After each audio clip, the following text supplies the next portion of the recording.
امتى عيالك يروحوا الاماكن لوحدهم؟ سؤال سهل بس اجابته صعبه جدا، بس طبعا انا متعوده اسهلها عليكي وجايه في الفيديو ده اقولك تعملي ايه، بس اوعديني انك تكملي الفيديو للاخر. اوعديني. ها؟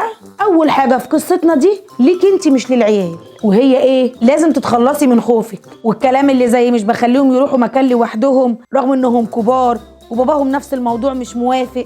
لو فكرنا شويه هنلاقي ان قرارنا غلط في اننا نخليهم ما يعتمدوش على نفسهم في حاجات زي المشاوير. غلط لانهم لازم يتعلموا واحده واحده انهم يعتمدوا على نفسهم ويتحملوا مسؤوليه نفسهم بالتدريج. المشكله ان الحرص والخوف الزياده ده بيكبر الولاد والبنات انهم يعتمدوا عليه، وتلاقي الواد والبنت كبار كده وفي الجامعه وما بيعرفوش يروحوا اي مكان. عيب الكلام ده والله، عيب. طب نعمل ايه؟ ناخدها واحده واحده كده. اول حاجه تعمليها طفلك وهو صغير تحفظيه عنوان البيت، ودي حاجه احنا كلنا عارفينها واهالينا علموها لنا من زمان. لازم تراجعي معاه كل شويه هو ساكن فين، مدينه ايه، شارع ايه، جنب ايه، على ناصيه الشارع ايه. خليكي متابعه كده عشان ما ينساش. وكل ما يكبر شويه تدخلي له معلومه جديده زي رقم التليفون مثلا، تحفظيه له واحده واحده. وبعد كده علامات الشوارع، وبالتدريج بقى واحده واحده كده كل ما يكبر اكتر ندخل معلومات اكتر زي مشوار تيتا مثلا بنركب له ايه ومنين، وايه العلامات اللي يعلم بيها الاماكن اللي بتروحوها سوا. انا شخصيا بستغل دروس الدراسات والجغرافيا مع العيال.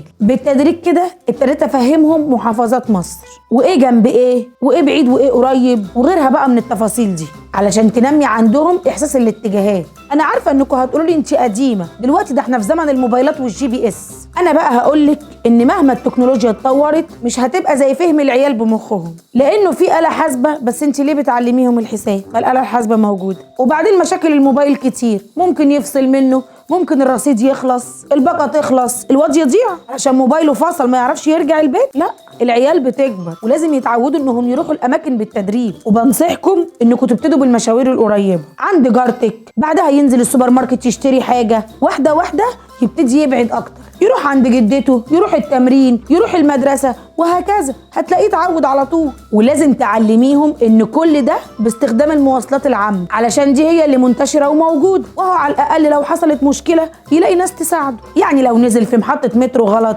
هيروح يسال حد وهيلاقي 100 واحد هيقول له يعمل ايه، وكمان هيقول له يروح المكان اللي هو عاوزه ازاي. وهنا بقى من المهم جدا اني هقول لك تعرفيه لو حصل له موقف زي ده يعمل ايه. اول حاجه يسال اي حد من بتاع الامن علشان دول اكتر حاجه ثقه، وبعديها يسال اصحاب المحلات، ولو موبايله شغال مهم جدا انه يبعت لك يقول لك هو فين، وانت هتفضلي معاه على الموبايل وتتابعيه. نيجي بقى للسؤال المهم اللي بدانا بيه الحلقه، امتى عيالك يروحوا الاماكن لوحدهم؟ انا شايفه ان من ثالثه او رابعه ابتدائي يبداوا يتحركوا في المنطقه حوالين البيت، ومن الاعداديه تبداي تزقيهم انهم يروحوا اماكن ابعد شويه. حاجه مهمه بقى، ده معتمد على شخصيه الطفل وذكائه. لو هو خجول هيتأخر معاكي انه يتعلم شوية، بس خليكي وراه وما تيأسيش وما تزهقيش. لكن لو هو شجاع ودماغه شغالة هيعرف الحاجات اسرع واسهل. حاجة مهمة عايزة اقولها لك، اسمحي بالغلط.